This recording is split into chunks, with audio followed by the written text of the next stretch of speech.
This conference will now be recorded. Good afternoon, everyone. I hope you can hear me through my mask. Can you hear me okay? Very good. Well, thanks for joining us today at a regular meeting of the West Basin Municipal Water District Board of Directors.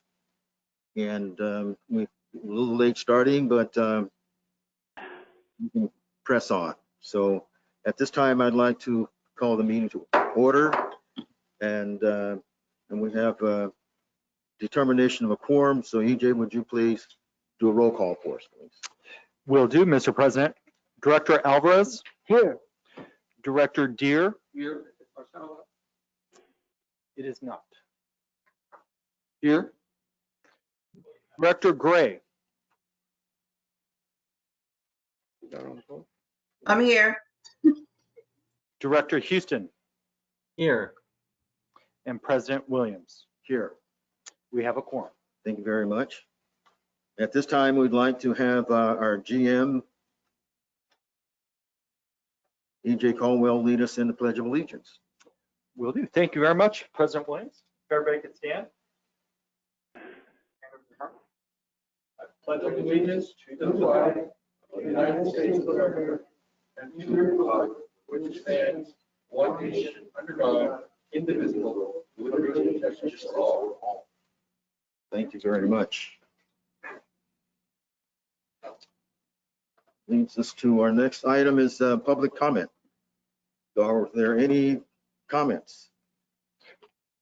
President Williams, we've not received any requests for public comment via our online submittal. However, we do have several members of the public here. If anybody would like to speak under public comment, please let us know. Okay. Then we will move on to item number 5, which is presentations. Do we have any? It looks like we have at least one. We do, President Williams, and this is a very fun item that we have today on our agenda. We do have the recognition and celebration of our 2021 Water Professionals Appreciation Week. And for this item, we have our water policy analyst, Matt Bay, to present the item. Thank you, EJ, and President Williams and members of the board. Yeah, it's my pleasure to present this item to you this afternoon.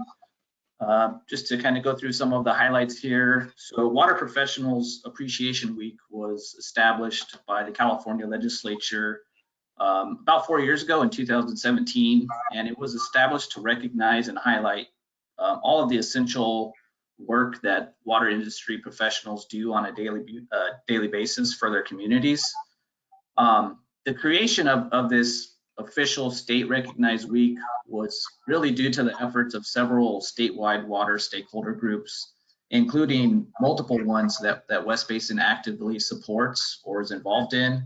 This includes the Association of California Water Agencies, Water Reuse, the California Municipal Utilities Association, and the California Association of Sanitation Agencies.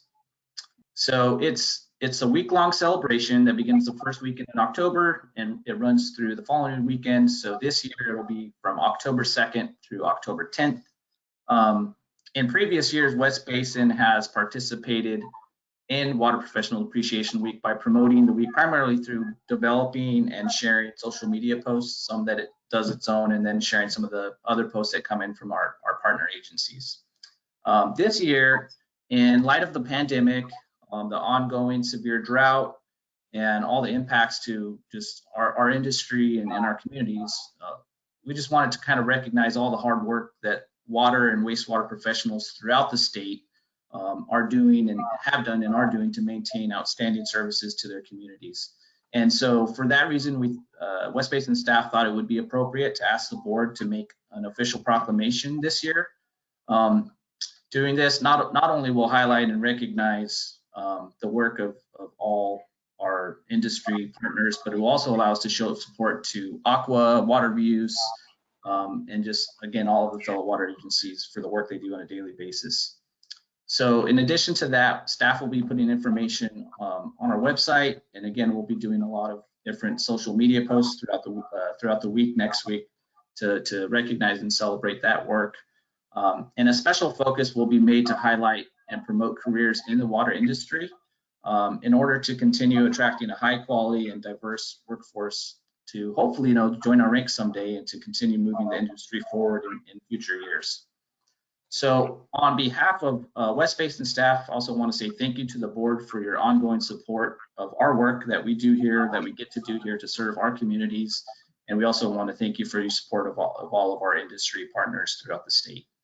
So if it's okay with President Williams, I'd like to go ahead and read out the proclamation. If you'd like to skip that's fine too. No, I want you to read the proclamation. Okay.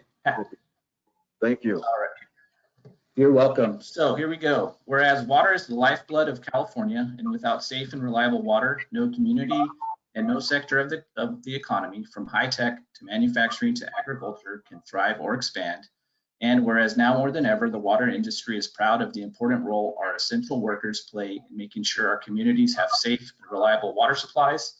And whereas water professionals at local public water and wastewater agencies work diligently to plan for the future, maintain and upgrade infrastructure, and improve the safety and resiliency of local water supplies for their communities. And whereas thousands of essential water, wastewater, and recycled water industry professionals in the state dedicate their careers to keeping drinking water, recycled water, and treated wastewater safe and reliable for use by Californians.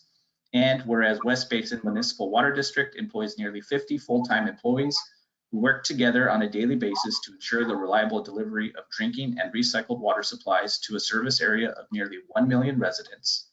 And whereas West Basin employees come from a diverse set of backgrounds that includes various areas of expertise, certifications, educational backgrounds, and professional experiences. And whereas West Basin employees collaborate with other water industry professionals at the local, state, and federal levels to achieve the common goal of providing reliable water and wastewater services to support healthy communities, strong economies, and sustainable environments. Now, therefore, be it proclaimed on the 27th day of September 2021 by the West Basin Municipal Water District Board of Directors that this district hereby recognizes and supports California's 2021 Water Professionals Appreciation Week and extends its sincere gratitude and appreciation to the state's countless committed water industry professionals, including West Basin's own employees, who work each and every day to provide essential water supplies and services to our communities. And with that, I turn it over back to you, President Williams. Well, thank you very much for reading that. And I've seen the proclamation, and it has been signed now by all of the directors. So thank you very much. Yes, and thank you very much, President Williams, for this resolution. We will hang it here at West Basin, but I really did want to just comment very briefly to say thank you to all of our professional staff, from our administration team putting these meetings together, our public information education team, which is crucial during the ongoing drought, our finance and contracts team helping to get things moving here at West Basin and get our daily things done, our water policy and resources development team, our engineering and operations team, which are keeping things together at our facilities during crisis and regular days as well. Hopefully we have more regular days in the future. And of course, our human resources department that has done an amazing job during a COVID pandemic. So I want to say thank you to our entire staff here at West Basin.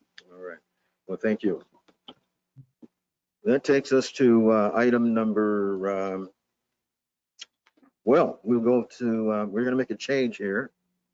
Yeah, we're going to recess the board meeting to closed session. Now, Thank you. President Williams, Board of Directors, there are 3 items for you to consider during this meeting in closed session. 2 of them are litigation item, existing litigation, LA Waterkeepers versus West Basin, existing litigation, Restagar versus West Basin. The 3rd item is a discussion of potential litigation, 1 case. with that, we are recessed to closed session.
Yeah, I'm on. I heard Desi on, I think.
board meeting.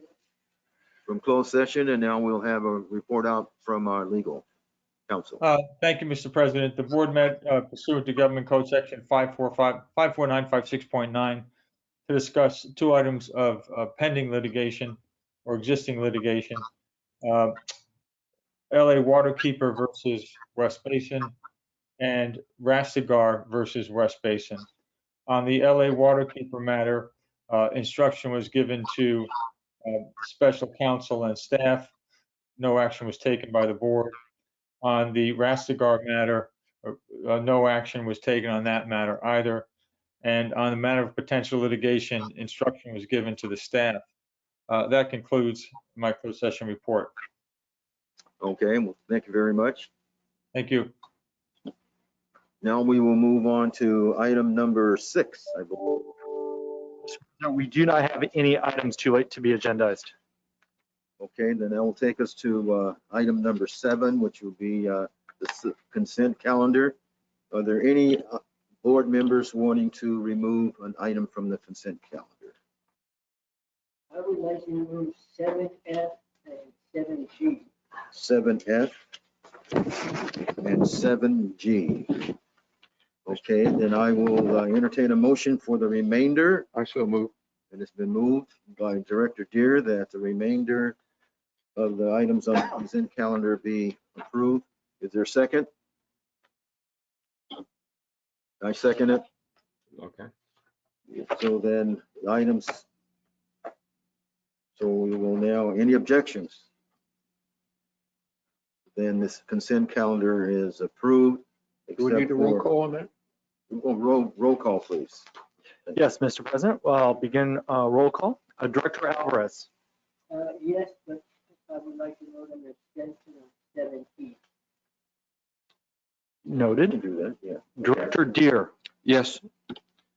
Director Gray.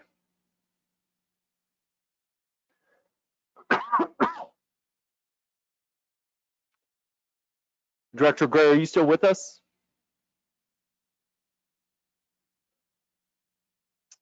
And it should be noted that she did let staff know that she may need to leave at 2:30.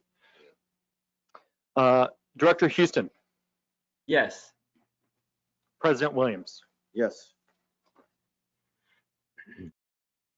Item passes by a vote of 4-0-1. And I believe Director Alvarez did abstain. Correct. 7F. I'm sorry, I didn't get that. You abstained on item 7E as in Edward. Okay. So then the items that you pulled was F, 7F, and G, correct? That is correct. All right, so now we'll vote on those items.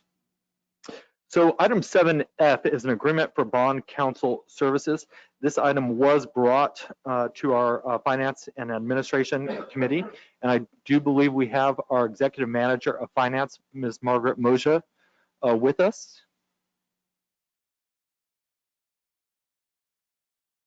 Yes, hi. Good afternoon, President Williams and Board of Directors. This item that we have before you today is for an agreement for bond counsel services. As noted on the page. Margaret, we're having a hard time hearing you. Could you please speak up?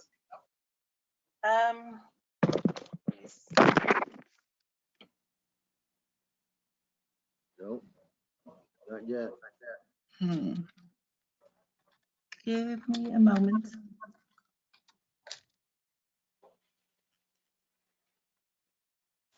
See if my headphone, does my headphones work better?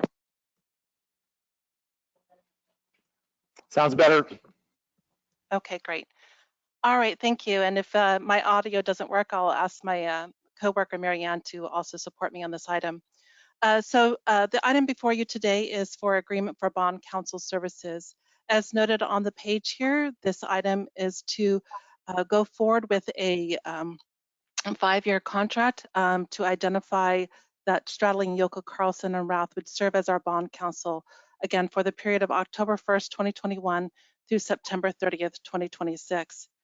Now, I should note that this work that the bond counsel provides for us is for to provide us the tax regulation and support that we need for our public debt, as well as provide us advice for our debt should we move forward with a financing transaction. So if we move further down on the page, you'll see that the work is divided into two areas. One is the non-transactional work.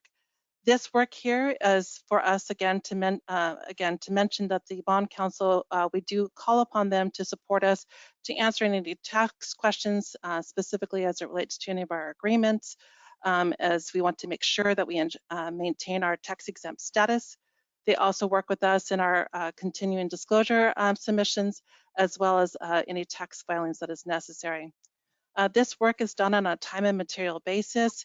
We have set a budget for $150,000 for that 5-year period of time. Again, this is reflective of the work that has been done over the last few years. The second part of the work that's done here is the transactional work. Again, this work is in regards to any future transactions that we may have, such as a new money transaction, or more specifically, more likely for the district, is certain current refunding opportunities. So the next current refunding opportunity, for instance, is in 2022, and that would take care of our 2012 debt, where we do anticipate that there might be an opportunity for us to see additional savings there. In order to make sure that we are adhering to best practices, the district did go out for an RFP for these services. You'll see that we did receive 4 proposals. However, 2 of them were deemed non-responsive, and as such, we just moved forward with 2 proposals. If you go to the next page, on page 115, you will note that the 2 proposals there show Norton Rose Fulbright and also Straddling Yokel Carlson and Routh. You can see that we reviewed them for a number of items, including their qualifications, their experience, their approach, and their price. And based off of those scores, you can see that noted here on this page, but also in attachment A gives a further detail as it relates to those scores. We wanted just to note also the fee schedule associated with it. Again, we noted that it's both services for our transactions, if you will, as well as our non-transactional work.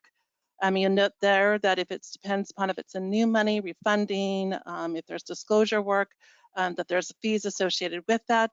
And then for the non-transactional, you can see the hourly rates associated with it. For the purposes of this calculation, we did assume that in this 5-year period of time, we would actually be seeing our opportunities to have possibly 2 refundings and use those scores that's there, or prices that are there.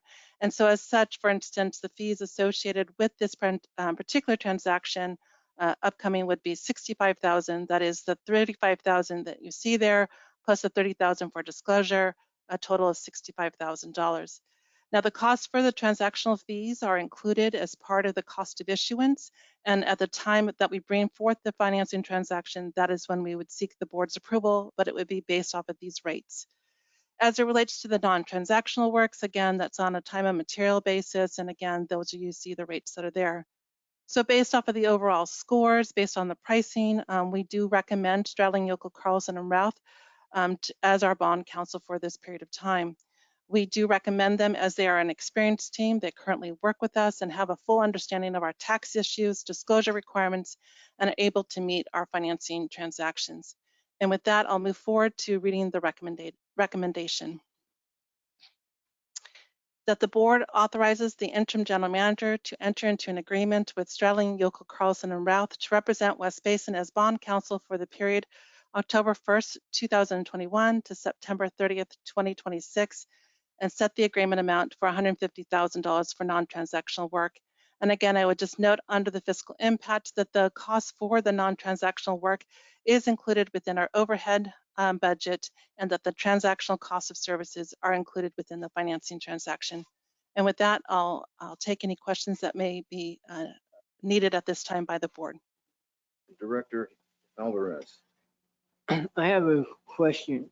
So are we now planning to issue new bonds or refinance bonds in what time frame? As far as new bonds, at this time, we are not scheduled to do so. Again, it's all dependent upon the CIP schedule. However, the district does have opportunities available to them, certainly in the near term as it relates to our refunding opportunity, as I mentioned. We have a current refunding available to us within 10 years of when the bonds were issued, so that was in 2012. So that would take us out to about January 2022 that we would be potentially in the place to be able to move forward with the current refunding. The other one within this time period would also be our 2016 bonds. That would also be an opportunity for us to see that another refunding opportunity. And so again, we look at those two particular ones as being opportunities for us to provide a lower cost of borrowing, if you will, for our constituents by going forth with these refunding opportunities. Okay, so we're not going to be refunding or issuing new bonds in the next 6 months or so. These may come up at the end of next year and subsequent years. So we're not going to need transactional work in the near term future, and we can always hire bond counsel when we're actually going to refinance or issue new bonds and need bond counsel. Well, sure, that is a possibility. I would say, though, that certainly when we go through these refunding transactions, similar to the one that we just incurred for 2021, we certainly want them on board at the time that we're moving forward with that transaction. There's a lot of prep work that is done prior to them coming to board, including providing an update to all of our legal documents, as well as our official statement. And so it is our recommendation from a staff's perspective that we would have them on board. Again, we want to make sure, not just for the cases of bond transactions, but also for our ongoing debt administration, that we have legal counsel available for us to answer important questions, such as if there are questions that come up with our refinery agreements and we wanted to understand if we wanted to move forward in a certain way, how will that impact us on our tax exempt status, and make sure that we are doing it in the appropriate manner, if you will, to make sure, again, that we maintain our credit status. Okay, so the purpose of having bond counsel is not for issuance of the bonds, but rather for advice, if I understand. It is twofold. Correctly. I would say that it's twofold. Certainly, most notably, is that they're there for us for advice. Absolutely. Should there be an opportunity that comes up as it relates to a transaction, that be it a new money transaction or a refunding transaction, that those are opportunities for us to also have bond counsel be involved. They have a specialized legal need, and certainly district counsel can talk to you about specifically how their needs help us within the securities law, if you will. And again, if we were move forward with those transactions, we would be coming to you beforehand to let you know that we have that opportunity, so that you understand that when we do bring forth the transaction, that there would be an understanding that bond counsel is on point for the rates that you see stated here today, as well as be able to be in a position to, like I said, prepare all the necessary documents. And at the time that we bring the documents, we also bring you the costs, but those costs would be based off of what you see here today. So again, my recommendation is that the board consider doing that, because we know that the costs here is, again, for a transaction would be $65,000. If we were to secure that later, I'm not sure what the costs would be. I would tell you that, prices, may go up, by the time we have those transactions. So thank you for the comments or ability to comment. Okay, so on the non-transactional advice, at least my experience with these have been that that's not a very big item. And my question would be, isn't that something that our general counsel may be able to provide? And if I could have either Steve or Martin respond to that, I would prefer them to opine on that. Thank you. Thank you, President Williams. Director Alvarez, we are well versed in many aspects.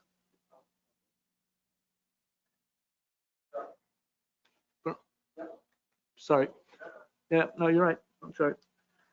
I'll get closer. I just want to be, we are well versed in many aspects of business of the district and operation in municipal law. The specialty of bond law is something that our firm is we're not bond counsel, and there is a great benefit to having the availability of a bond counsel as we go through various transactions.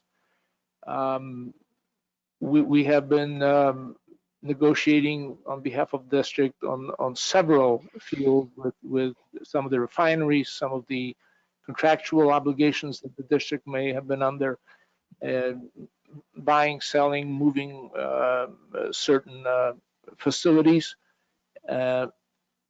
Many of those have been bonded against by the district, so having a bond counsel available to advise the district on whether or not certain aspects of transactions would jeopardize the tax exempt status, would not jeopardize it, etc., are invaluable. And having somebody that is on time and material, in other words, you're only paying them when you need them, and having them there, knowing that district is their client and responsive to a quick phone call is very helpful. I hope that answered your question. It sort of did. Okay, so you can only give partial advice, and that you would be more comfortable if it was backed up by bond counsel. Okay, so primarily it's just for the non-transactional advice, and it is something that we may or may not need, and it's on a T&M basis. That's why we're retaining them. But then if we do issue the bonds, then we have them already in place. What if we decided that we might want to consider to use a different bond counsel when we go issue bonds? Are we then committed to this bond counsel? I would say, I suppose if the board gives us direction to move in a different direction, we certainly could. But again, the advice for the bond counsel is that they've been with us and understand the issues at hand, make sure that we have proper disclosure. So again, I would recommend that we stay with the firm that is familiar with what our tax consequences are. But again, it's at the discretion of the board.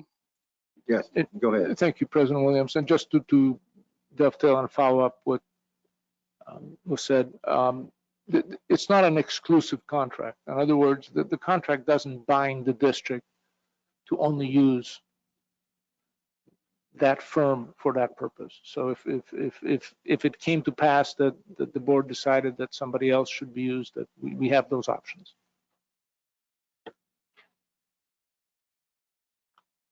Okay, thank you. It's time for a motion. And I'll move that we approve the recommendation. I move we approve the recommendation. Director Deere. Yeah. Is there a second? This is Houston, I'll second. All right, just moved by Deere, seconded by Houston. Can we have a roll call, please? Yes, President. Director Alvarez. No.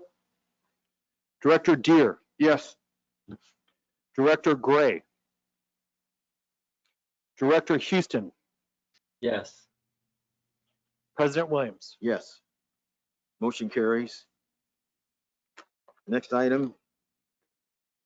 Yes, thank you very much, President Williams. The next item is item 7G, and this item is related to our commercial paper program renewal. This item was taken to our Finance and Administration Committee. And again, for this item, we have our Executive Manager of Finance, Margaret Moja.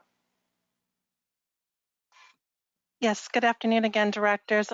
So the item before you today is to seek the board's approval to renew the commercial paper program with the extension of the reimbursement agreement with Bank of the West. This action is to be completed through the approval of Resolution 09211139 and an amendment of the reimbursement agreement. Again, there will also be a similar action requested through the West Basin Financing Corp, as both West Basin, Bank of the West, and the West Basin Financing Corp are all parties to this transaction. The commercial paper program is to provide market access to West Basin for low interest debt should the need arise. The commercial paper is a tool available to West Basin along with PAYGO, long-term debt, and if available, external funding. The value of the commercial paper program is that West Basin can draw upon the line when there is a need at the time there is a need. To determine the continuing need of the program, staff evaluated the district's current 5-year capital program to evaluate the funding source for the new infrastructure and rehabilitation and replacement projects. The 5-year budget estimates for the capital projects is approximately $200 million. Based on the timing and nature of the projects, staff assessed how to ensure that these projects are completed with the use of PAYGO, external funding, and then looking to commercial paper to provide the necessary funding to complete these important projects to maintain the district's infrastructure. In the capital project budget, there are about some projects that are identified as new, and that is those that are going to, again, deliver additional sales to the district. And there has been a number of opportunities for us to locate external funding and a low interest loan to support those programs. But at this time, the PV lateral project would require some additional funding in order for us to complete that project. A significant portion of the CIP budget is for R&R project, and that's about $140 million. Now, in that $140 million, there are about 50 R&R projects that have been identified, and a significant number of those projects are intending to use PAYGO, which is, and in other words, to say reserves for us, those fundings that we earned during the year to pay for those important projects. And these projects tend to be smaller in dollars as well as shorter in useful life. There are about 9 projects that are system-wide facility improvements, which have a longer useful life and are good candidates for us to use the commercial program if other fundings are not available to fund these critical R&R projects. Based on staff's review of the 5-year capital improvement program, staff noted that a 3-year renewal period seems appropriate. It was at the August F&A Committee quarterly debt report that we shared that we would be or had issued requests proposals for qualified banks to provide us the lowest cost for this commercial paper program. The district did solicit fee proposals from 21 qualified banks, and the district received 5 proposals and recommends continuing with Bank of the West. While there were several other banks with similar pricing, the upfront cost with Bank of the West Bank Counsel to renew it is only $10,000 compared to the $45,000 for starting a new bank relationship. The rate that you see there on the worksheet on the next page does show that it would be 30 basis points, and this is the same rate that we are paying today. With the lowering of the anticipated authorization amount and the cost to ensure the district has easy access to the market should the need arise, it is estimated that this cost of about $90,000 would be necessary in order to, again, make sure that we have this, if you will, insurance policy that we have market access, well, maybe not insurance policy, but market access to the district. And these funds are included within the debt service. For the reasons stated above, staff does recommend moving forward with the extension of the commercial paper program, as it is a prudent decision to have this access to the market in near terms. In other words, that the line is available to us when we need it. The action does not authorize new debt, but rather provides us, again, market access to the market. To effect that transaction, the district is required to approve a resolution and amendment. That resolution and amendment are included within your board packet, and I'd be happy to read the recommended motion that the board approves, adopts, and authorizes the president to sign resolution 909-21-1131, resolution of the West Basin Municipal Water District authorizing an amendment to an existing reimbursement agreement, the extension of the stated expiration date of an existing letter of credit, and the execution of documents in connection therewith and certain other matters. And with that, I'd be happy to answer any questions. Are there any questions? Director move approval. Alvarez, wait just a minute. Alvarez has a question. You can move approval. Thank you. I move approval. All right, it's been moved and to approve. Is there a second? This is Houston, I'll second. Been moved and Yeah. seconded. Be- All but right, we'll go before we, question. vote on it, I do have questions. Well, we'll vote on it after your question. Okay. So what projects do we need financing for that we're not, we're going to borrow money within the next year? So again, when we were looking at this CP renewal, we did look at over the 5-year period of time.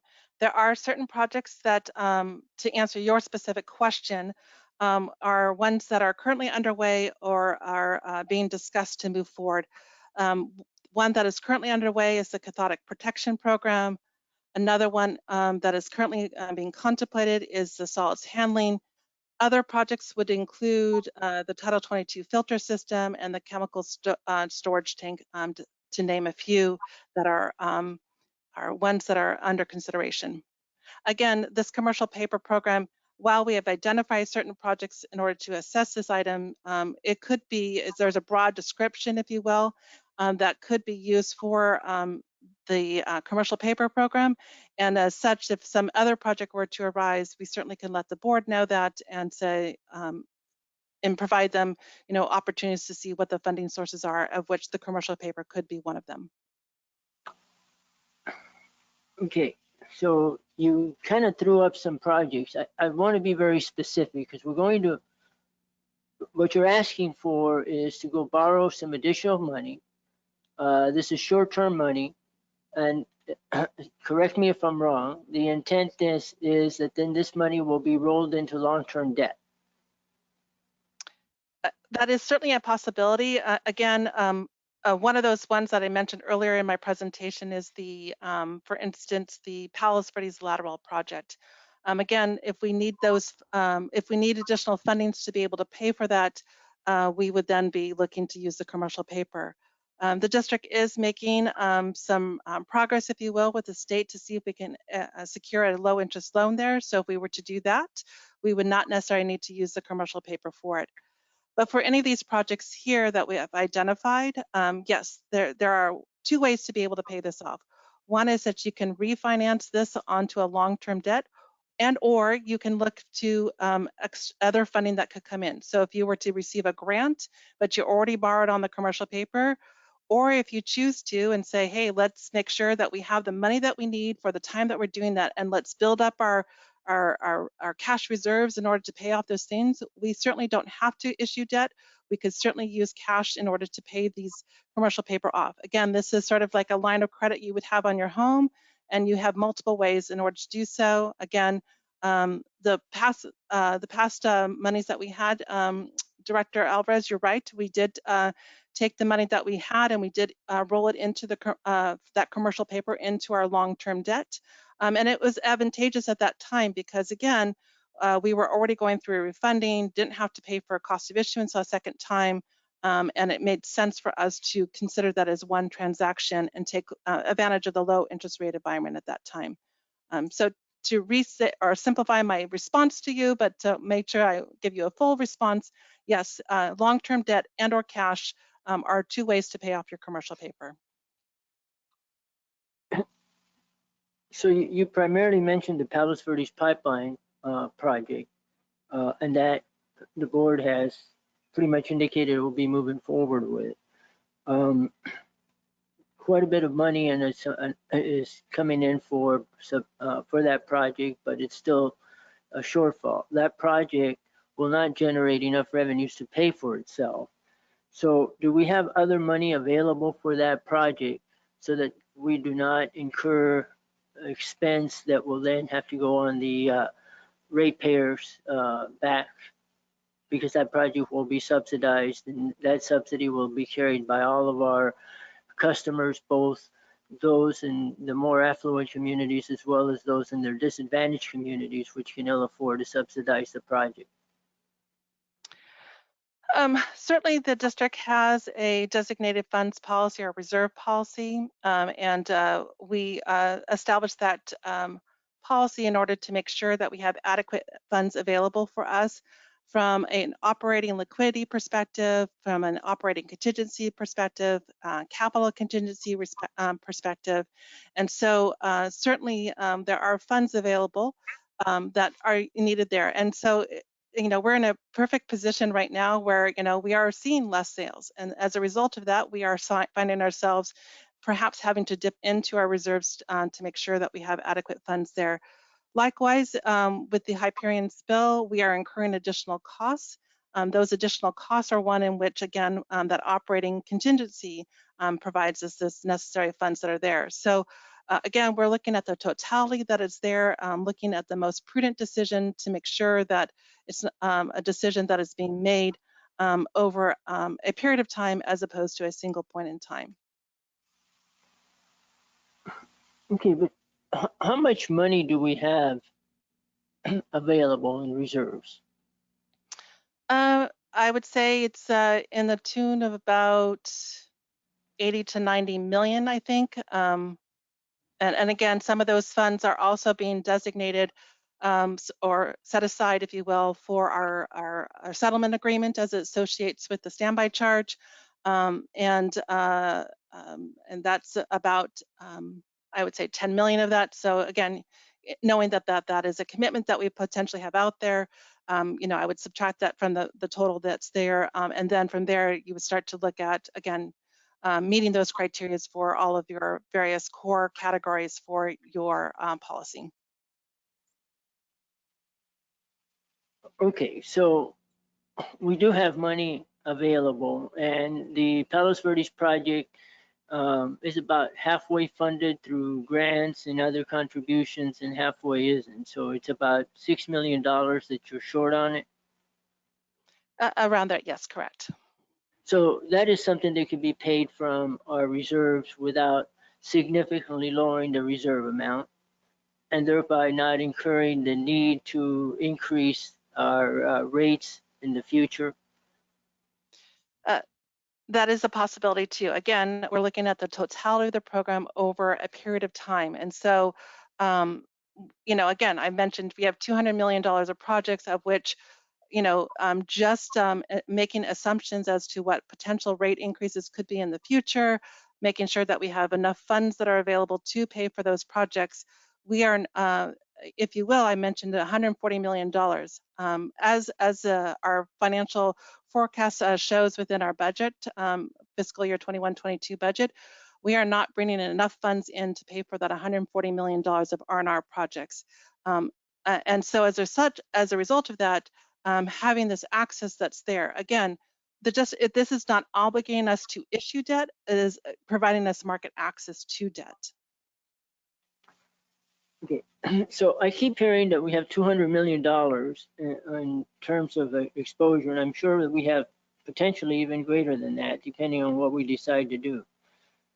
I keep coming back and asking for a list of projects, and I keep getting, at least maybe I'm a little difficulty understanding, and that's why I keep asking the question, but I don't quite understand where I can find a list of projects that need to be moved forward with the exception of the one we just talked to that the board has indicated it is moving forward with, and that's the Palos Verdes recycle pipeline extension. If we look at the budget, in the main budget section under the capital improvement program, there are a couple of paragraphs, and there is no capital improvement program listed. And I guess I'm looking for a capital improvement program that says, here are the capital improvement projects that we intend to do. Here's when we intend to do them. Here's the reason why we need to do them. And full justification of how those projects are going to be funded. And I don't think that is that difficult a question to answer. And yet I'm finding a hard time at least seeing where that information is presented so that I can look at it and say, okay, I understand what my CIP is. I understand what our project priorities are. I can agree with them, or I've seen why the discussion is taking place, etc. and that's not forthcoming. In the budget, then we do have a supplemental information section, which talks about capital improvement projects.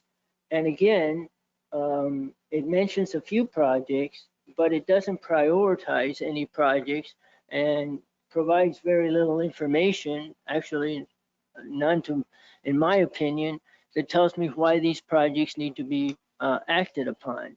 And yet we're saying that we need to borrow money. We have plenty of cash. We also say that as a policy of this board that we would like to pay for the projects in advance. And I think I raised this issue before on the repair and replacement projects. Those are projects that should have been identified and which we should have been budgeting for, and which there should be funds specifically allocated that we can say, yes, there is a fund for project X, and there's a fund for project Y, and there's a fund for project Z, etc. None of that is forthcoming. So again, where are the priority projects and why are they prioritized the way they are? So if I can try to answer some of your questions or comments there, Director Alvarez, you are correct that within our fiscal year 21-22 budget, under Section 8, which is our supplemental section, it does address our capital projects. You are correct, not every single project is identified. We've identified the more higher dollar impacted ones as opposed to some of the littler ones. To answer your question, certainly the district does have more information and can provide more forthcoming information that's there.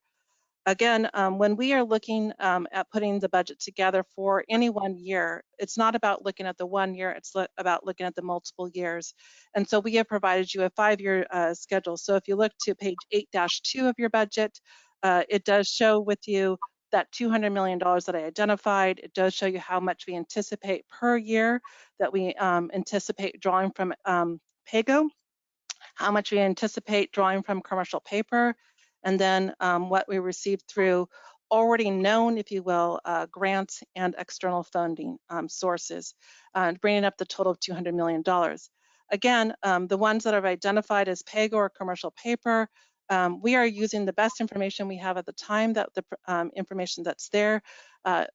We have not necessarily, to your point, have identified and approved every one of those transactions on a specific basis, but we do show them there, and those were described in detail during during the fiscal year 21-22 budget process.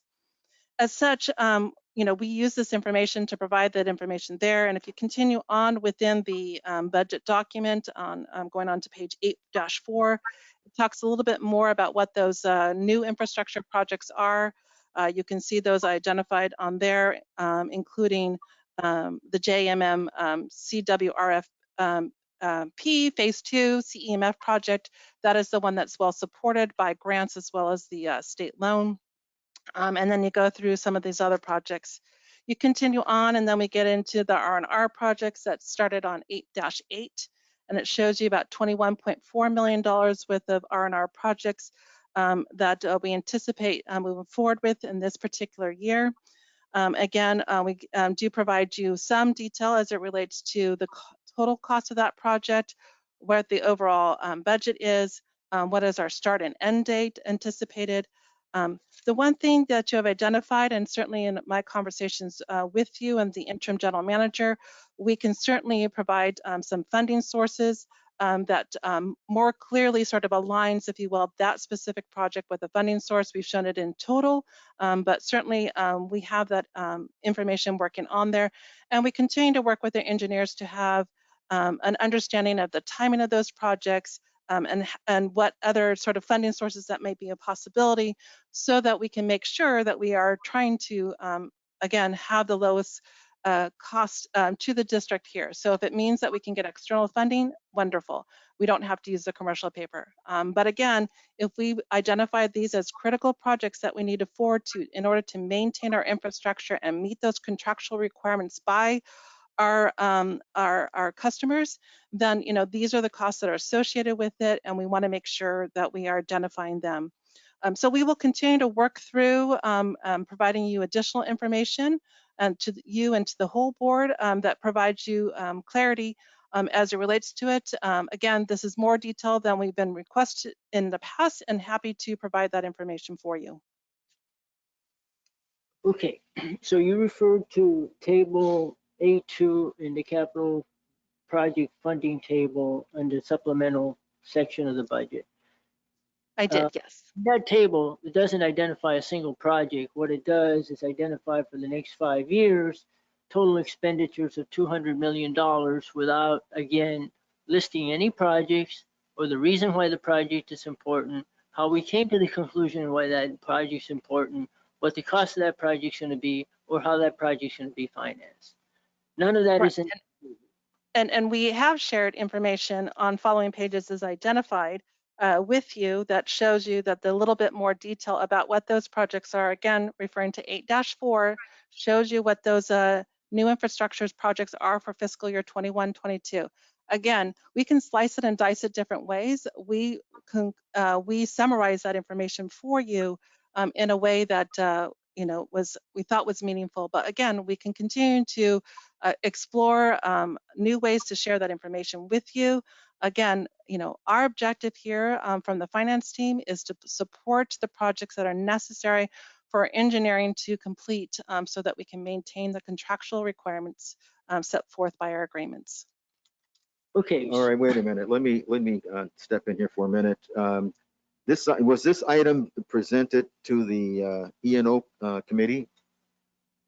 No, this item was presented to the Finance and Administration Committee, of which, yes. Okay, but these questions could have been answered or asked at that committee. That is correct. But this item, this is still could have been looked at the E&O committee. The Finance and Administration? No, I'm looking at the Engineering and Operations Committee. Oh, The number of questions that he asked relates to that committee's work. that is correct. And if you actually look at item 10.6, that is our capital improvement program update that's provided monthly. A lot of times during the E&O committee, if it runs long, some of those monthly updates just, aren't heard, but the information is provided. So there are breakdowns as far as the information related to the projects are concerned. That is included in item 10.6. Now, how we present that information and the information that is being requested for each individual project, obviously staff can be responsive as far as changing the way we present information. I have had a chance to meet with Director Alvarez, and I do understand some of his questions. So we can always look to see how we present that and where we can improve, and staff is always willing to do so. Well, I would suggest that we do that because he has a lot of good questions. And one of the things that we need to do as we change leadership of the committees, you can request the format of how reports are presented in those committees. So I think it would be a good chance for Director Alvarez to format the items that come before his committee, the E&O, which is the committee that drives most of the stuff that we do, and get that squared away so that we won't have these kind of discussions at a board meeting. And I would think if would you want to, are you looking at holding this item until that? Are you satisfied with that, or what? I would be satisfied with holding this item. And to your comments, President Williams, we have discussed some of this at the E&O committee, but today we do not have a CIP where we've had prioritized projects. We do not have a CIP where we have a budget for projects that we know this is what we're going to commit to spending and come up with a funding plan for individual projects. In my opinion, what we have is a mismatch of wish list of projects from master plans that have not been consolidated and prioritized. And what we have in terms of funding is a pot of money. If we look at just this past year's budget, we ended up with $19 million or almost $20 million of net revenue that was used for offsetting capital projects. And then we went over that and borrowed money, which was refinanced when we refinanced the bonds and increased our bonded indebtedness. I don't want to be committed to having to increase rates in the future because we've already committed to spending money or borrowing money in advance. Okay. And so I would like to defer this item. I don't think that it's a critical item. I don't think that we need to make a commitment right now to borrow additional money. And I do think that we do for the one project that I know is going to probably be moving forward, it doesn't pay for itself, that we should just take money out of our reserves and it will not adversely impact our operations moving forward or our ability to deal with some unforeseen circumstance, etc. Because we have right now a fairly generous surplus, and to borrow to take $6 million from that surplus is going to lower it from $80 million to $72 million. I think that that still is very doable. Okay, well, right now, the item on the floor, the motion on the floor is to deal with the commercial paper. So before we go any further, we need to deal with that item. So the motion, it passed the committee and it just passed, it got, well, it was voted that we vote on approving staff's recommendation. So let's deal with this and we will deal with approving the reports coming down later. Okay? All right, let me try to deal with this more quickly then. I'll make a substitute motion. I probably won't get a second on it. Well, what kind of talk is that? How do you know? You might forget somebody. I don't know. I'm just, it's my nature.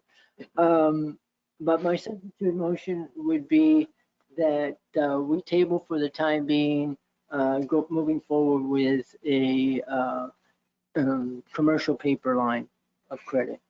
Okay, you heard the motion, the substitute motion. Is there a second?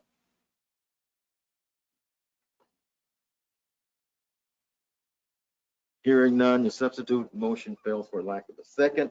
So we'll move on and deal with. Can I speak, Mr. President? Yes. Before we vote or get rushed to a vote, I want to say a couple things. I think number one is, this is the forum for any of the directors to pull items and ask questions and get into the weeds. And obviously there are ways to call the question if that needs to be, but we can't all make each committee meeting all the time. And so sometimes people have reasons they may not have been somewhere to get questions answered or what have you. So I would just say that this is our time on this board, obviously, to pull items and have a talk. Secondly, I think, we've been going back and forth on this a bit over the past year, and I think Director Alvarez has brought up a number of interesting good points we need to discuss, but at the same time, we're also in the midst of what was already in motion, and so I think it's really difficult to just stop that midstream at this moment. So I think we should continue forward right now, but obviously we are looking at what will be those talks for next year's fiscal year, as well as a new leader of this organization to help us. So I think that those will be things we can talk about in the future. But those are just my comments for today. I do appreciate this discussion, but I also think it's really hard to just block everything midstream at this moment. So thank you. Before we vote, I have two questions, if I can ask them. Go ahead. One is, for how long a period of time is the commercial line of credit?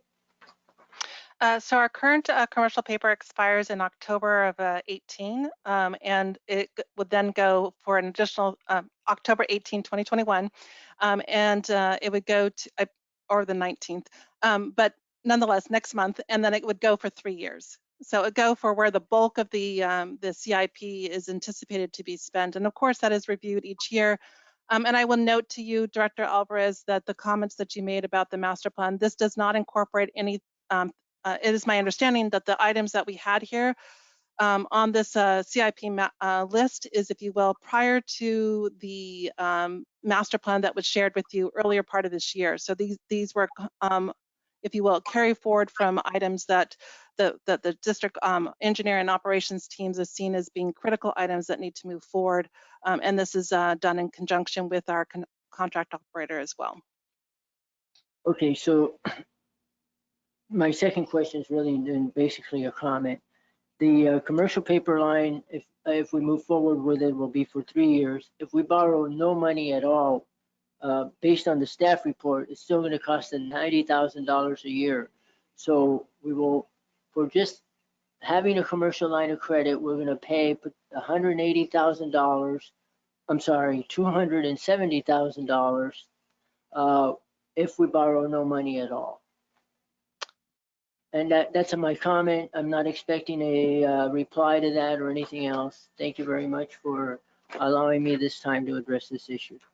Thank you. With that, roll call vote on item G, the commercial paper item. Yes, thank you, President Williams. Director Alvarez. No. Director Deere. Yes. Director Gray. Director Houston. Yes. President Williams. Yes, The vote passes. item carries. Next item takes us to item 8, the action calendar. Yes, thank you, President Williams. Item 8A is a resolution number 09-21-1138 related to the Brown Act provisions and virtual meetings. As you all know, California has been under an executive emergency order during the COVID pandemic that did allow special districts like West Basin Municipal Water District to utilize virtual meetings for the safety of board and staff and members of the public. As this executive order does come to an end, the California State Legislature did pass AB 361 with a urgency clause that allowed for the continuation of virtual meetings. And we do have our legal counsel here to talk a little bit about this item and provide a recommendation. Thank you. Thank you, President Williams, Director. Thank you, EJ. The resolution before you would enable the district to continue to hold the virtual meetings or hybrid virtual meetings that you're doing currently. The governor's order will expire at the end of this month. 361 provides an amendment to the Brown Act. Under normal circumstances or prior to the amendment, you could hold meetings through the use of electronic communication, either phone or video, but there were posting requirements. There's access to the public. Public would have to have access to the areas where somebody was calling in from. So 361 amends the Brown Act to provide for continuation of these type of meetings, hybrid type of meetings, under certain circumstances. On those circumstances, one, there needs to be a declared state of emergency in the state as a result of COVID or any other emergency, and that is in place currently, even though the order of the governor will expire. The state of emergency that was declared on March 4th, I believe, of this year continues to exist. Second prong is a local or regional agency needs to have a recommendation for social distancing and or masking. And LA County Health Department does have that in place currently. The third prong, and that's why this is here before you, is that the legislative body adopts a resolution that based on either of those two circumstances, state of emergency or recommendation of masking and social distancing, The board makes findings that there is a threat or potential threat to holding meetings fully in person without the distancing and without ability of the public to access, or the board members to access the meeting electronically. And once that resolution is passed, you can continue to hold these hybrid meetings. That resolution needs to be renewed on a 30-day basis. So if you should take action on this today, that will allow you to meet during the month of October through hybrid meetings. In the second meeting of October, we would bring this resolution back to you for renewal or another action, assuming that all those circumstances are still in place. You would take another action at that point in time. And if you approve that resolution, if you basically reconfirm it, then that would cover the month of November, etc. The findings that are put into the resolution basically deal with the fact that there is still a good percentage of the population that has not been vaccinated, and that the offshoot of the virus 19, the Delta, if you will, is obviously continuing to be there, and it continues to be the threat. With that, I'll answer any questions you may have. Okay, questions from the board? This is Director Houston. I'll move. Just a minute, wait. All right, so it seems clear, so I'll move approval. Okay, Director Houston, did I hear you? Yeah, I'll second it. It's been moved and seconded that the resolution be approved. Questions? Did I understand you correctly? We have to do this every 30 days? That is correct. And it will come to you on consent, I think, from here on out. Okay, and if we don't do it, basically, we will have to have our meetings in person?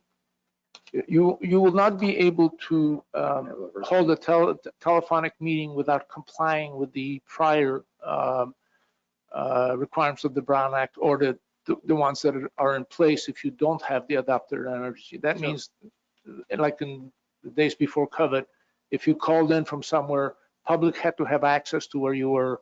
It had to be posted on the agenda from where you were calling with. There's also requirements that the quorum of the board needs to be at the situs. So no more than 2 of you could possibly call in. And there are no provisions for the public to participate electronically. Okay, so if we don't adopt the resolution, we just need to meet in person, and we need to have a quorum here at the district offices.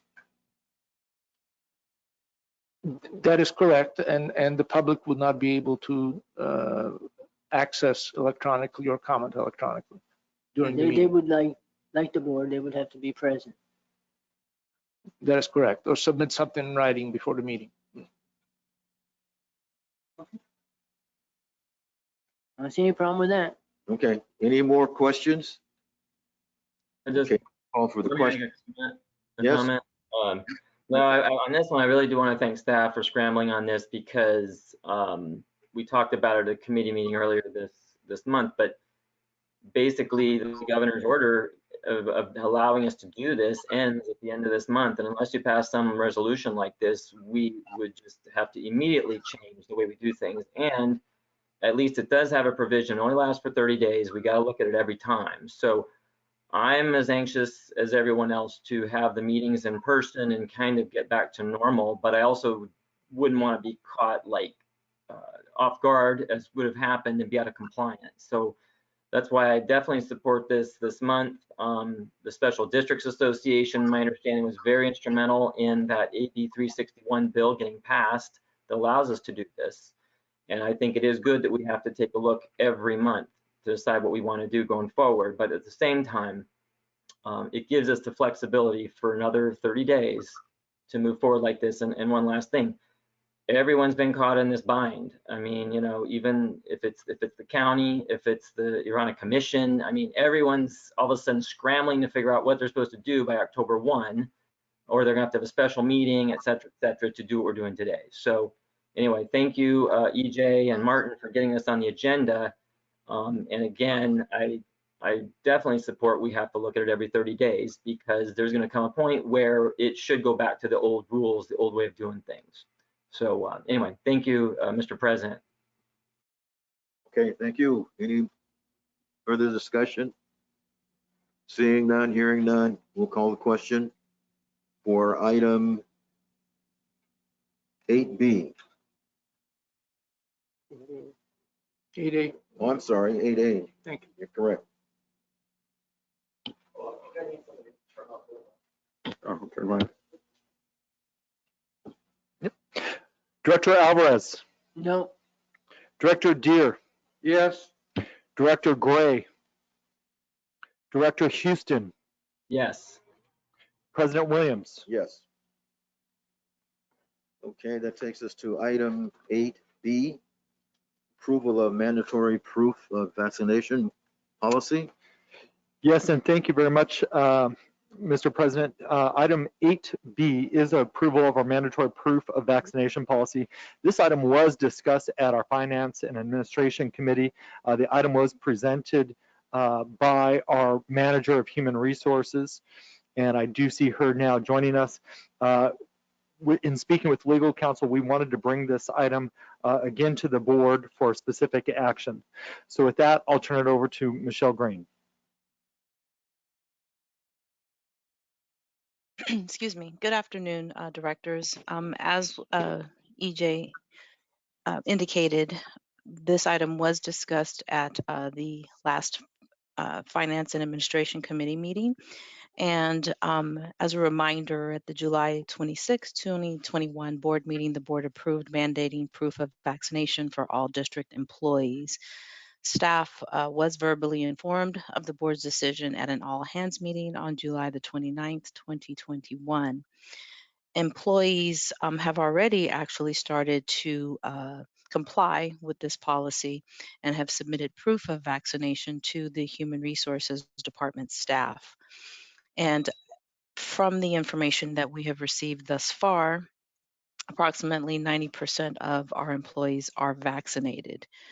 Now, I'm not sure if EJ, and you can please advise me if you'd like for me to walk through this policy again for the directors. I am happy to do so. Otherwise, it is indicated on page 151, or the policy is noted on page, 153 of your agenda packet. But if you would like, I can walk everyone through the policy again, unless you have any questions. Any board member wishing to hear the policy? No. Seeing none, thank you very much. We'll go on. Okay, and so essentially staff is requesting that the board approve the mandatory proof of vaccination policy as indicated again in package page 153 of your board packet. Is there a motion? I'll move approval of the recommendation. Is there a second? I'll second it. Been moved and seconded. Okay, we'll call for the question. I Roll do call, have a please. question before we move. Yes. Just back to the, you said that 90% of the staff is vaccinated. How many staff members are not vaccinated, and do they have reasons for the non-vaccination? And that is, are they medically exempted under that provision of the policy? We have approximately or exactly 3 staff members that are not vaccinated, and they have all indicated that there are medical reasons for their reason for not being vaccinated. And the medical reasons have been substantiated? Policy's not in place yet. Well, as The policy's I'm sorry, thank you, Martin. As the policy is not exactly in place yet, we have gotten some information from some staff, but not, I guess you could say, exact proof of that information. But the policy will be rolled out immediately once approved. And so for those employees who may have not provided any specific medical exemptions, we would be getting that documentation from them immediately. But they have all submitted and have committed to submitting to weekly COVID testing. Okay, I guess I'm okay with the policy. I'm just a little concerned about the non-medical exemptions. And I think that there's been quite a bit of discussion of that outside of the district, just in a lot of agencies and so on. So can you maybe address that issue a little bit better? If one of those three individuals does not come back with a medical exemption, what would be the process for verifying the religious exemption?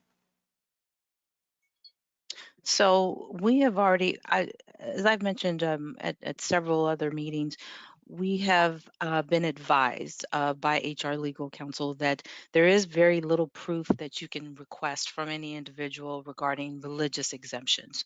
There are agencies right now or companies, people out there submitting or providing religious exemption letters for a cost to individuals. And so a lot of us employers are aware of that, but we have been advised that there is very little information that you can request in terms of a religious exemption. For a medical exemption, an individual, because again, we do have a form that we have formally put out to staff that if you have a medical exemption, then there is a portion of that form that their doctor, medical doctor, would have to complete to just indicate that the individual is medically exempted, from getting the vaccination.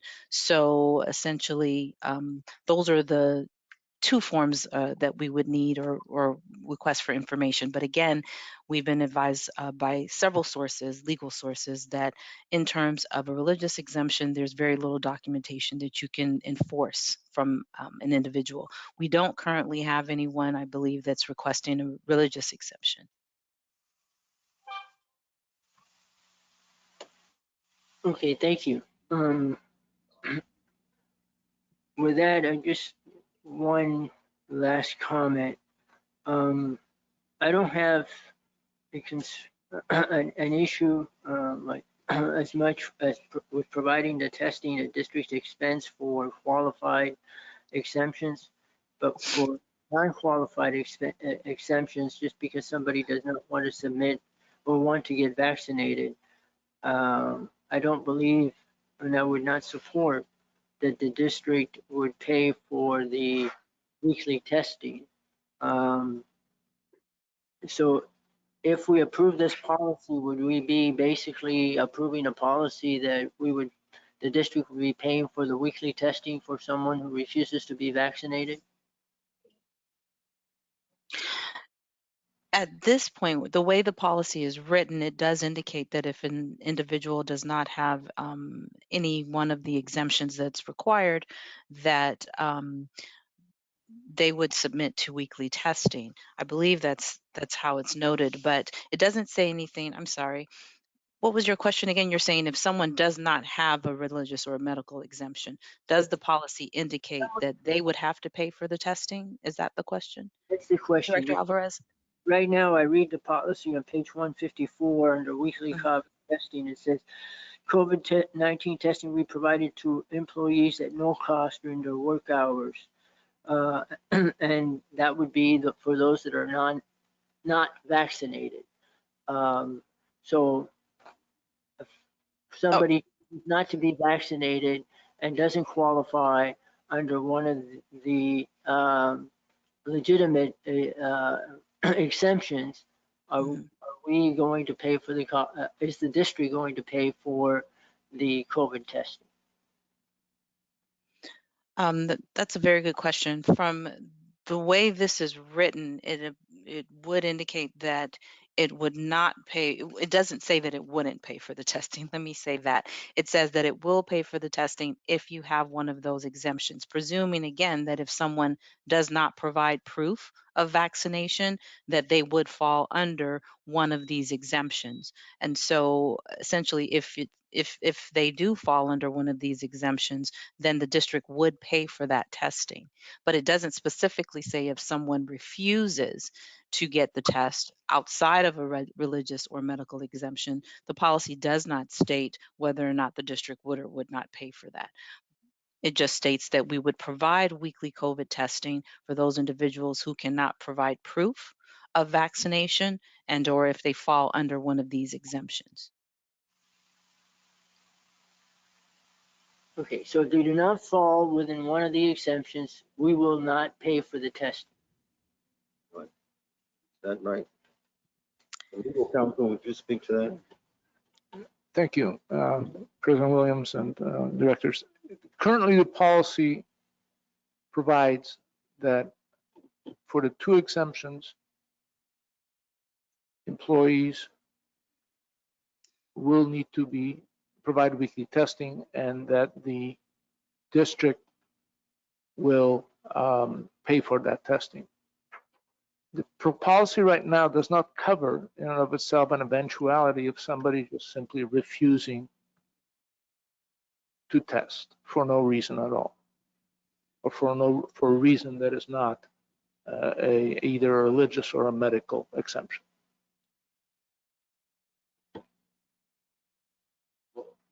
The only, Go ahead. the only thing we can do as a district is to say, don't come to work anymore. You don't work here. And eventually they're fired. What else can you do? They would be not in compliance with the employment policy, and appropriate measures would be taken as far as discipline. So then it would be grounds for termination. Could be. Probably.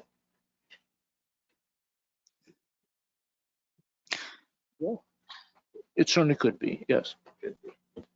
Okay, thank you for that clarification. All right. Any more questions?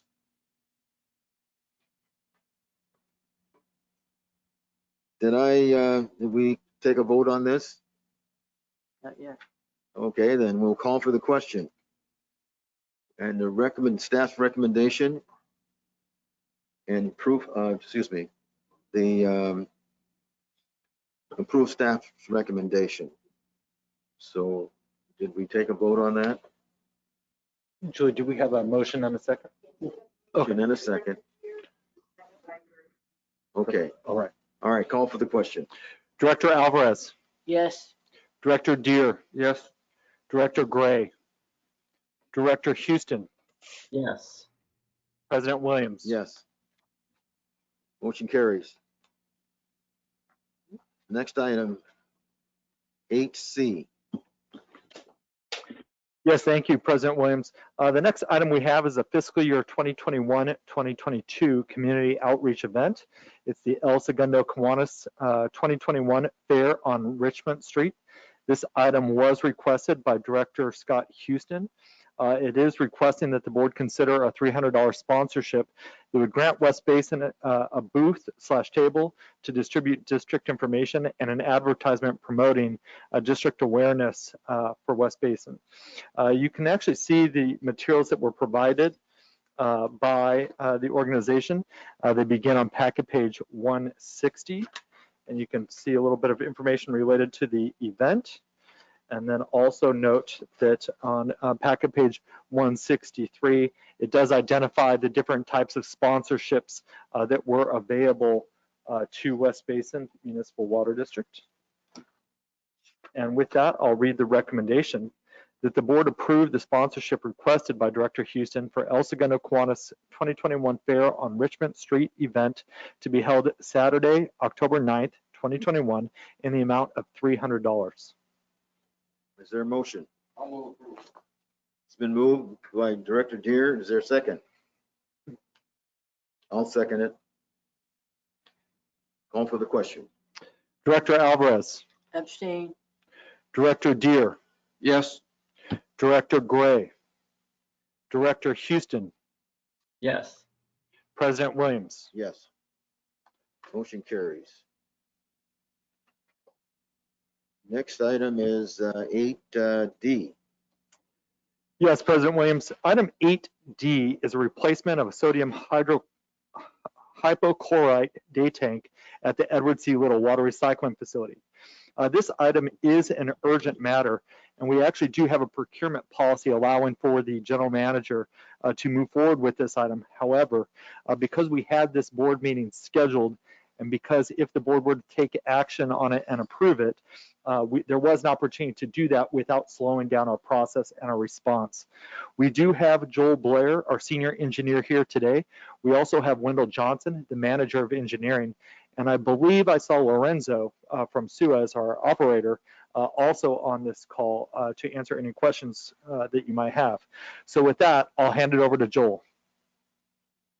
Thank you, EJ. Good afternoon, President Williams and directors.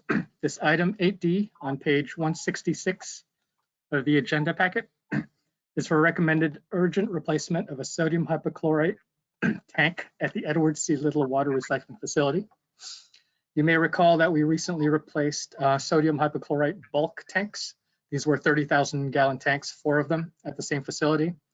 Today we are talking about a day tank. That's a 2,500 gallon tank. This day tank is connected to the large bulk tanks and is used to provide a local volume of sodium hypochlorite to clean the membranes for the barrier and Chevron boiler feed treatment processes. It was installed as part of the phase 4 expansion in 2007. And the tank is now 15 years old, which is approximately its useful service life. Replacement of this tank is actually in the capital improvement program. It's included in the all sites chemical storage project. This is planned to be complete in the next 5 years, but at this time we are looking to take care of this one tank before we execute the remaining tanks throughout the district. On August 31st, we were notified by Suez that this tank, when we fill it up to more than 60% capacity, it'll start leaking from a sidewall location. Suez provided a third-party inspection report, some vendor quotes, and ultimately a recommendation to replace the tank. West Basin engineering staff reviewed these documents. We did our own homework. We contacted more vendors. We evaluated alternatives. During the September 15 E&O committee, we introduced this matter. And at the time, we advised that we were looking at various repair and replacement options. Today, our evaluation is complete. On page 167 of the agenda packet, we can see the options that we evaluated. Quick summary here, option A is a repair-only option. Option B is a full tank replacement. Option C is a repair, then a replacement. And option D is an elimination of the tank completely. In more detail, option A, we spoke to a vendor who said they could repair the tank. This would come at a cost of $28,000. We would need to shut down the process for 7 to 9 days while they do this repair. Based on our evaluation, we do not recommend this option. Option B is the option we do recommend. This is full replacement of the tank at a total cost of $80,000 to $120,000. This would give us 15 more years of life for the tank, and we believe we can finish this project in about 6 months.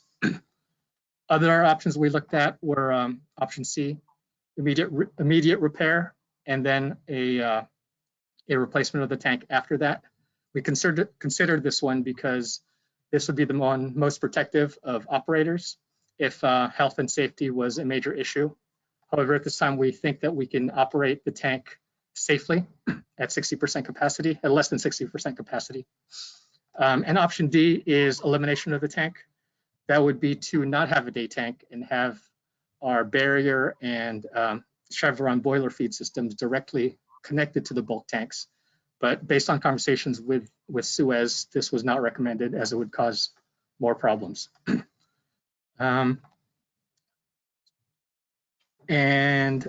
We've come up with a stepwise approach to execute option B. That is on page 168 of the agenda packet. Step 1 here would be to authorize a tank vendor to begin fabrication. We would like to start this step as soon as possible. This is the critical path for this project. Due to current lead times, tanks fabricators will take 10 to 16 weeks to produce a tank. So we would like to start that clock. And while we while they are building that tank, we would then at the same time contract a design engineer for minor design. This would be for minor structural design and piping design for the tank installation. And step 3 would be procurement of an installation contractor. Step 1 would be under informal competitive solicitation under GM authority. Step 2 would be, if possible, talking to the current design engineer for the bulk tank project and having them complete these small items because they have the most familiarity. Or another option would be to go to the on-call design firms and get a minor design from them. Step 3 is formal competitive solicitation. That is going out to everybody, to the public, to get a general contractor to install these tanks. The reason we are bringing this action item to you today is to start the clock on tank fabrication. So we are thinking if we can start this project this week, we should be able to complete installation of the tank in March or April of 2022. The total project cost is expected to range from $80,000 to $120,000. We have funds available in fiscal year 21-22 for this work. This was for the design portion of the all sites chemical storage project. We would just be using more of those design funds this year to complete this project. And on page 169 of the agenda packet, you can see that the total project cost is $11.4 million for all the district tanks, but we do have some funding from the refinery for this portion of the work. At this time, I would like to read the recommendation and respond to any questions that you may have.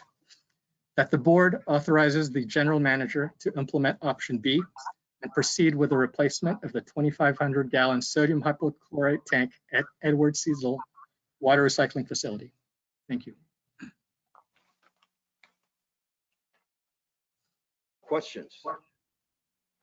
First of all, wait just a minute.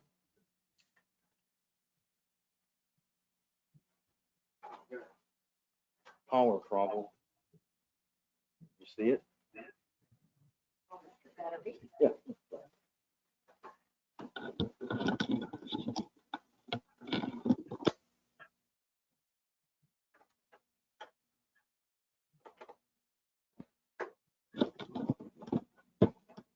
Thank you.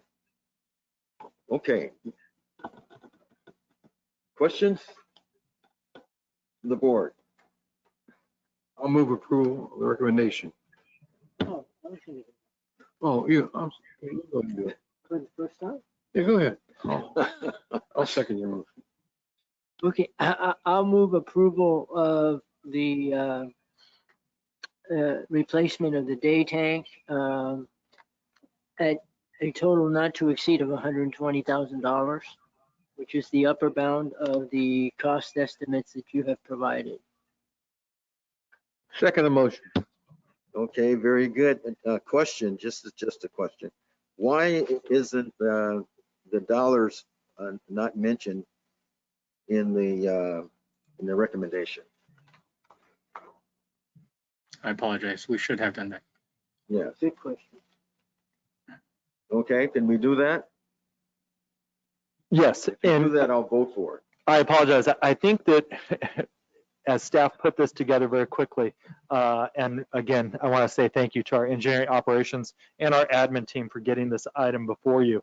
The reality is we do have the estimate, as Director Alvarez just pointed out. He went with the upper bound of it, but we don't have any of the agreements or any of the specific costs. But we should have included at least the estimate in the recommended motion. So I apologize. Right, 'cause you're asking us to spend money. Okay, And all right. President Williams, that's why I did say in the motion not to exceed $120,000. Oh, I didn't hear that clearly. Okay. All right. So that you have the motion is second, and now we will vote on that. Please call for the question. Director Alvarez. Yes. Director Deere. Yes. Director Gray. Director Houston. Yes. President Williams. Yes. Motion carries. Okay. That takes us to item 9, information calendar.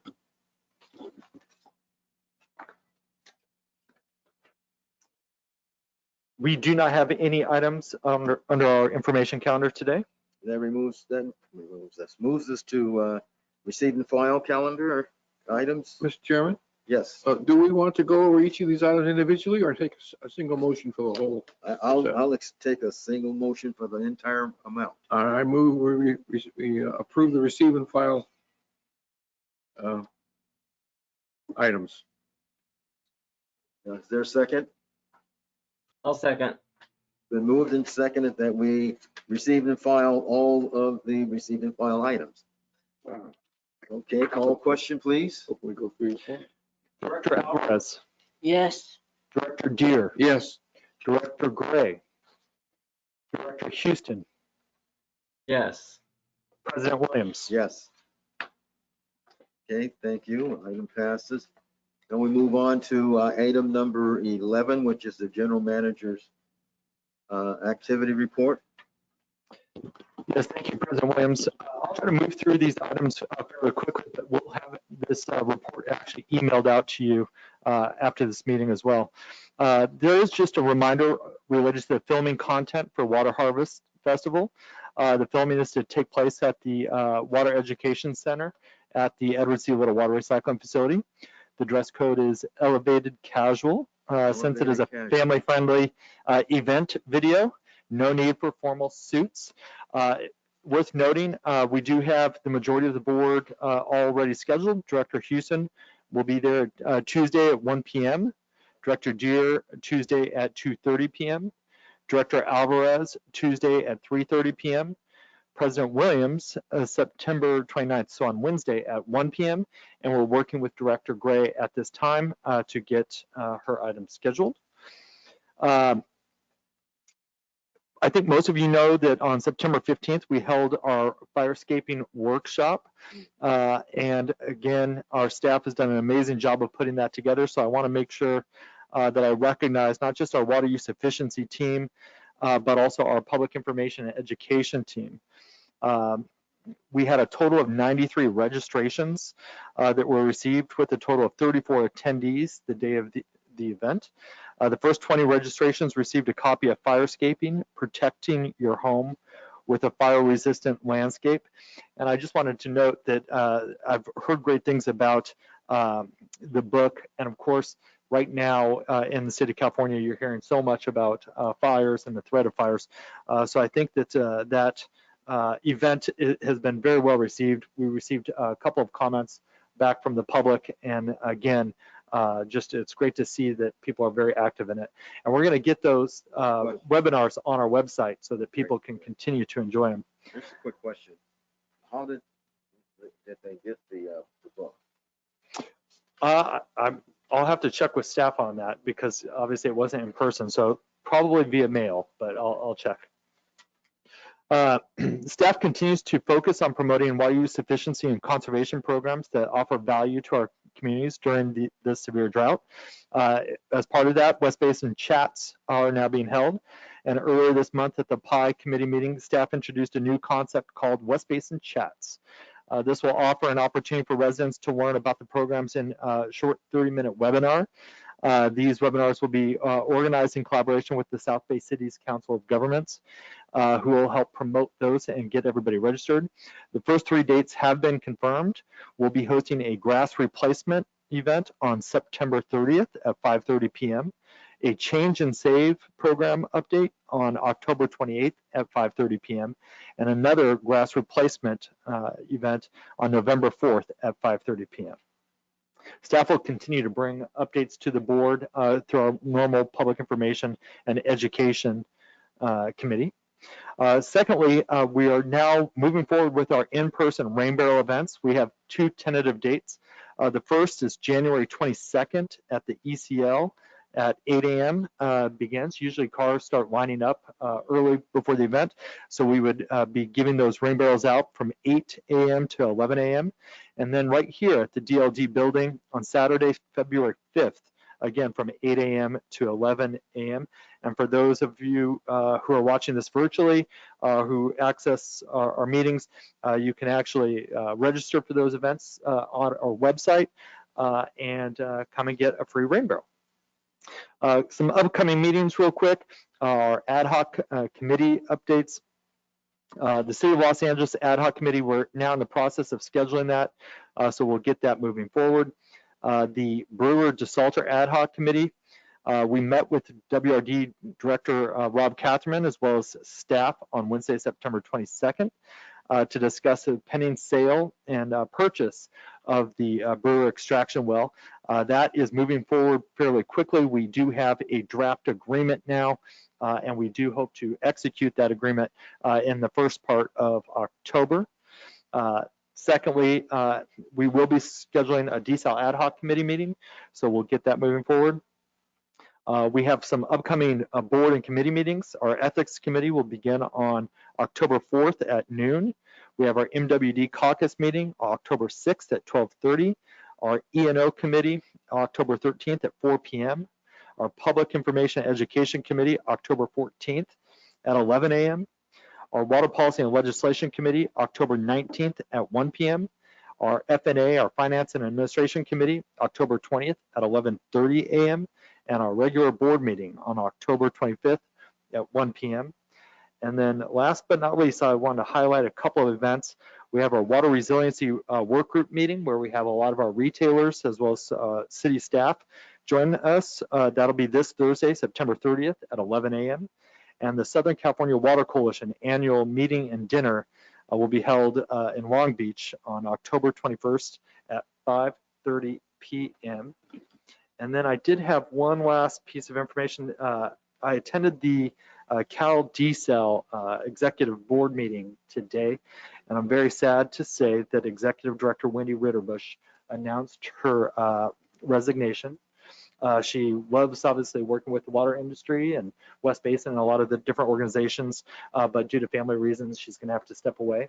So she's going to work for the next 60 days to assist with the transition, but we would expect, to bring somebody on board during that time, and you'll have a chance to see her. I know that she'll be attending Aqua and possibly an event here at West Basin, so we'll have a chance to send her off and wish her well. Okay. That concludes my report. Okay, thank you. Questions? Very good. The next item is item number 12, the General Counsel's report. Thank you, President Williams and board members. Nothing to report at this point in time. Thank you. Thank you.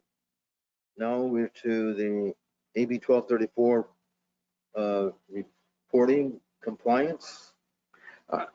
Mr. Chairman, Yes. I'll report that I submitted my written report of attending the 10 pretty much routine monthly meetings again this month. Okay. Anyone else?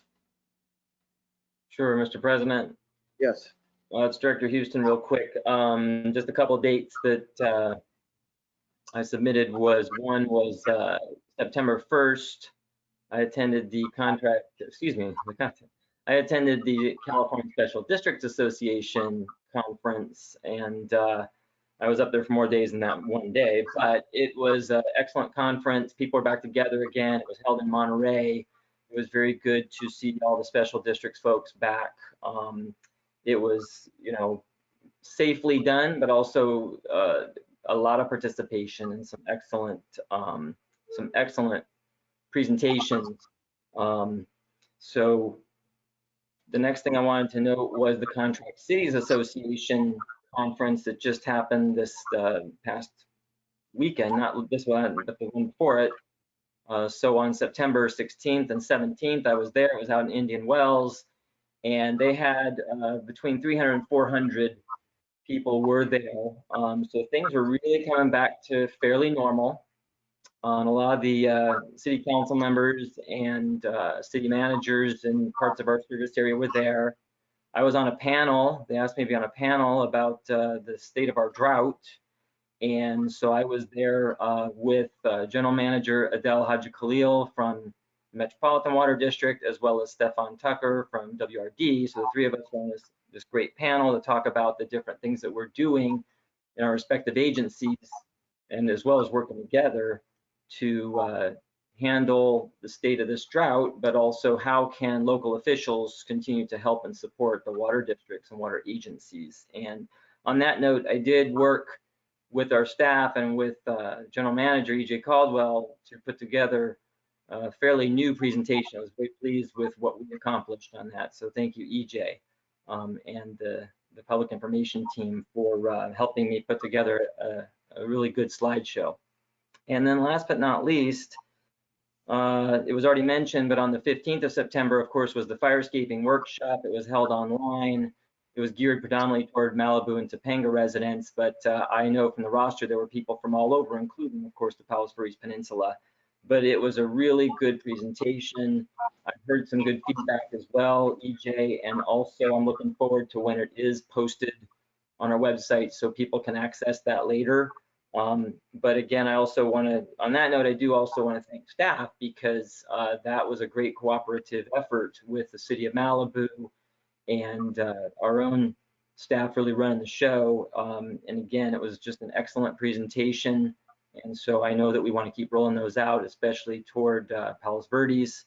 But this is the kind of thing that I think it behooves us to continue doing for our public. So I want to thank everybody on that. And so with that, that's my report. Thank you. Okay, well, thank you. Next.